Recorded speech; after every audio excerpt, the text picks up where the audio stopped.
नज़ारो खूब જોવા લાયક છે। समझ रहे हो आप समझ रहे हो।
तो आप इसके बाद तो काला काला आ रहा है। हाँ काला काला आ रहा है। जो भाई किसो का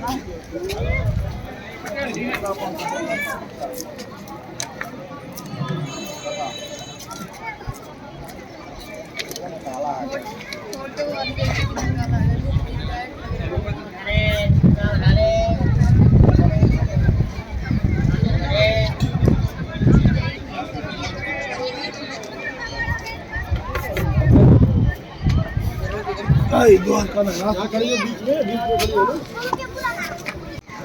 તો દર્શક મિત્રો આ બાજુ ઘણા બધા પક્ષીઓ છે, કબૂતર પક્ષીઓ તમે જોઈ શકો છો, અને આ બાજુ પબ્લિક પણ બહુ છે। દ્વારકા સંદ્રેશભાઈ જાય છે, તમે જોઈ શકો છો ક્યાં માણસોની ભીડ છે, કારણ કે ગોમતી નદી અને પાસે ઊંટ આવ્યા છે। ગોમતી નદી છે, કૃષ્ણ ભગવાનનું મંદિર છે, અને ઘણા બધા બહારથી પક્ષીઓ આવ્યા છે અને બધી પબ્લિકો છે। તો તમને બતાવું એવા સફેદ કબૂતર જે ગોમતી નદીમાં મસ્ત બતકની જેમ તરે છે, અને શિયાળાની મોસમમાં આવા નવા પક્ષીઓ આવતા હોય અને મસ્તના જે પક્ષીઓ છે તમે જોઈ શકો, જે યાયાવર પક્ષીઓ। તો દર્શક મિત્રો આ છે ધોળા કબૂતર। આપણે ગામડે તો જે રાખોડી રંગના, વાદળી રંગના કબૂતર હોય છે, અને વ્હાઇટ રંગના કબૂતર તમે જોઈ શકો છો કે ઉડે છે, પબ્લિક પણ છે, ફોટા પાડે છે।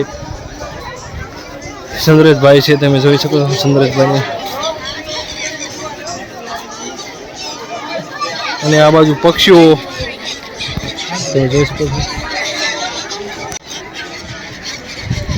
તો ખૂબસૂરત પક્ષીઓ ધોળા કબૂતર તમે જોઈ શકો છો દર્શક મિત્રો।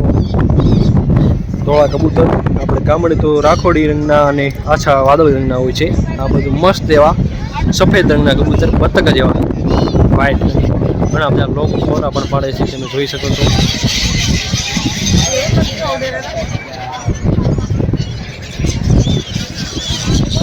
શિયાળાની મોસમમાં બહારથી આ પક્ષીઓ આવે છે, જે બહારથી આવે ભારતમાંથી અને બહારથી। તો દર્શક મિત્રો આ કબૂતર નથી, પણ કબૂતર જેવા દેખાતા એવા પક્ષી છે, વ્હાઇટ રંગના પક્ષી। તો દર્શક મિત્રો આ કબૂતર નથી, અને મસ્ત એવા પક્ષીઓ છે જે દ્વારકામાં જે ગોમતી નદી કિનારે આ બાજુ ઘણા લોકો પણ છે, તમે જોઈ શકો છો। કેટલા બધા લોકો આવ્યા છે ફોટા પાડવા માટે, જ્યાં પુલ છે, ગોમતી નદી છે,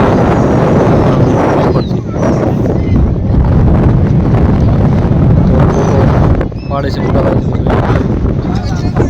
અને આ બાજુ ગોમતી નદી જે દરિયાની મિક્સ છે, જે દરિયાની ભેગી છે, જેનું ખારું પાણી છે, આ બધું કબૂતર છે, એટલા બધા મસ્તના કબૂતર।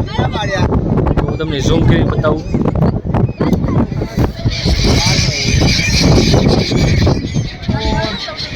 મિત્રો તમે જોઈ શકો છો કે મેં જે તમને કહ્યું હતું કે આ નજારો ખૂબ જ જોવા લાયક છે।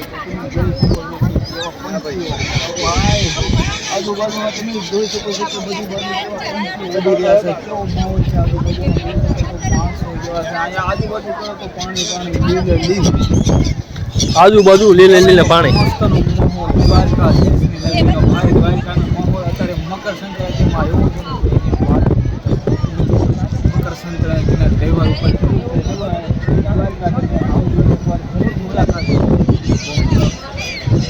તો કેવો નજારો પાણી ઘણા બધા કબૂતર જેવા પક્ષીઓ આવ્યા છે, તમે જોઈ શકો છો. ચણ નાખીએ તો ખાવા માટે આવે છે, નદી કિનારે પાણી પીવા આવે છે. તો દર્શક મિત્રો ઘણા બધા કબૂતર છે. બરોબર આવું નજારા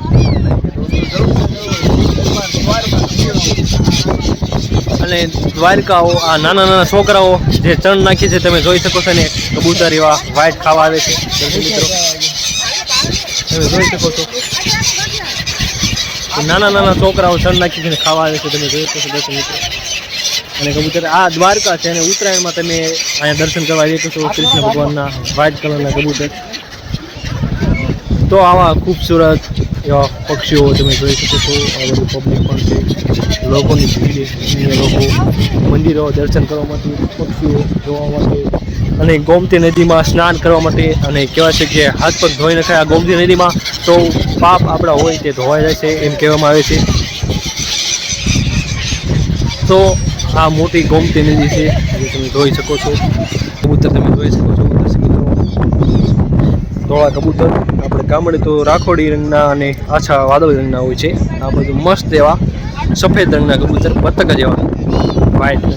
ઘણા બધા લોકો ફોટા પણ પાડે છે, તમે જોઈ શકો છો.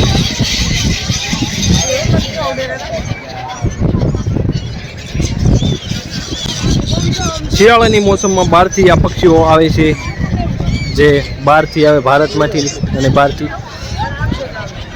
તો દર્શક મિત્રો આ કબૂતર નથી પણ કબૂતર જેવા દેખાતા એવા પક્ષી છે, વ્હાઈટ રંગના પક્ષી. તો દર્શક મિત્રો આ કબૂતર નથી અને મસ્ત એવા પક્ષીઓ છે, જે દ્વારકામાં જે ગોમતી નદી કિનારે આ બાજુ ઘણા લોકો પણ છે, તમે જોઈ શકો છો.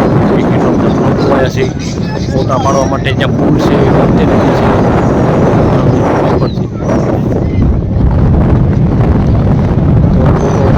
પાડે છે મોટા ભાઈ. અને આ બાજુ ગોમતી નદી જે દરિયાની મિક્સ છે, જે દરિયાની ભેગી છે, જેનું ખારું પાણી છે. આ બધું કબૂતર છે, એટલા બધા મસ્તના કબૂતર. હું તમને ઝૂમ કરી બતાવું.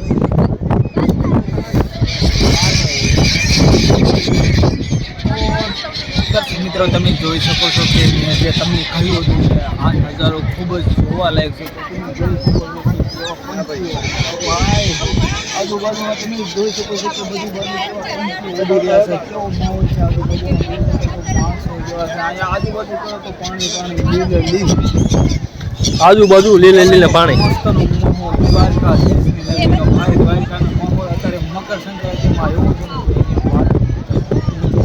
મકર સંક્રાંતિના તહેવાર ઉપર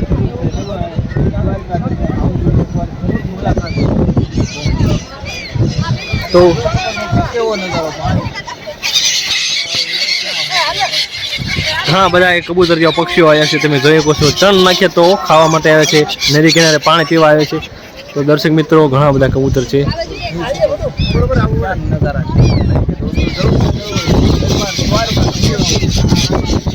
અને દ્વારકાઓ આ નાના નાના છોકરાઓ જે ચણ નાખી છે તમે જોઈ શકો છો ને, કબૂતર એવા વ્હાઈટ ખાવા આવે છે. દર્શક મિત્રો તમે જોઈ શકો છો નાના નાના છોકરાઓ ચણ નાખી છે ખાવા આવે છે, તમે જોઈ શકો છો દર્શક મિત્રો. અને કબૂતર આ દ્વારકા છે અને ઉત્તરાયણમાં તમે અહીંયા દર્શન કરવા જઈ શકો છો કૃષ્ણ ભગવાનના વ્હાઈટ કલરના કબૂતર. તો આવા ખૂબસૂરત એવા પક્ષીઓ તમે જોઈ શકો છો. આ બધું પબ્લિક પણ છે, લોકોની ભીડ, અન્ય લોકો મંદિરો દર્શન કરવા માટે, પક્ષીઓ જોવા માટે અને ગોમતી નદીમાં સ્નાન કરવા માટે. અને કહેવાય છે કે હાથ પગ ધોઈ નખાય આ ગોમતી નદીમાં તો પાપ આપણા હોય તે ધોવાઈ જાય છે, એમ કહેવામાં આવે છે. તો આ મોટી ગોમતી નદી છે, જે તમે જોઈ શકો છો. દર્શક મિત્રો આ દ્વારકા નગરી, જ્યાં દ્વારકાધીશની નગરી છે દ્વારકા, તો દ્વારકાની અંદર આવો, ઉત્તરાયણમાં દર્શન કરવા આવો તો ઘણા બધા પક્ષીઓ અને ચણ નાખે કબૂતર તમે જોઈ શકો છો. અને આ બધું દર્શક મિત્રો ઘણી બધી પબ્લિક આવી છે દર્શન કરવા માટે મંદિરમાં.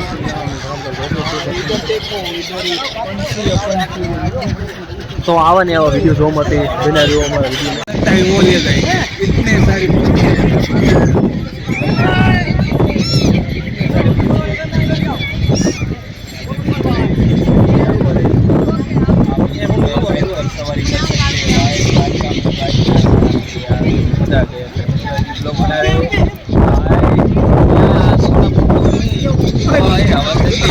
आपको अगर वीडियो बनाना है तो आया हाँ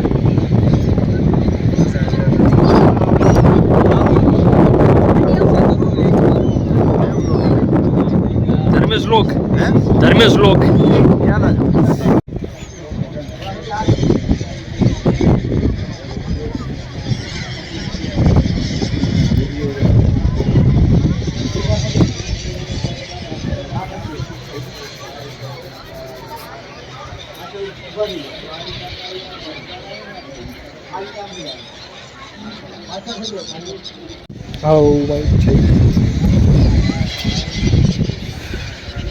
તો મિત્રો ગોમતી નદી છે દ્વારકા અને ગુજરાતનો સૌથી લાંબો એવો દરિયો 100 કિમી લાંબો દરિયો તમે જોઈ શકો છો. મોટા ભાઈ દરિયામાં આવી ગયા, ધાબા ઉપર આવી ગયા. જોઈ કે અમારી ફરવા આવ્યા છે દ્વારકા. તમારો ફોન તો ગુજરાતનો સૌથી લાંબો દરિયો કિનારો જે ભારતની અંદર ગુજરાતમાં સૌથી લાંબો દરિયો કિનારો એટલે આપણે ગુજરાતમાં 100 કિમી લાંબો. તો દ્વારકાથી અમે દ્વારકા છીએ તો તમે ખૂબસૂરત એવો નજારો જોઈ શકો છો દરિયાનો. જે દરિયો વિશાળ દરિયો છે. આજ પહેલી વખત મેં ભાડ્યો દરિયો. તો મિત્રો પહેલી વખત મેં દરિયો ભાડ્યો. દરિયો કોઈ ગયો નથી અને હું દરિયો ખાલી પહેલી વખત જોઈને ગયો, દરિયો ગયો નથી. આ ગોમતી નદીએ ખાલી હાથ પગ ધોવા ગયો હતો અને તમે દરિયો જોઈ શકો છો. તો દર્શક મિત્રો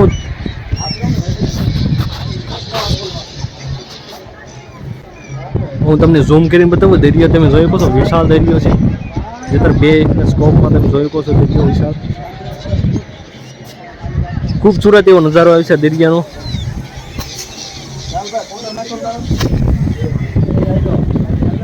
તો દર્શક મિત્રો તમે ઘણો ઘણો છો પણ સાથે ફરતા રહ્યો, સાથે ફરો.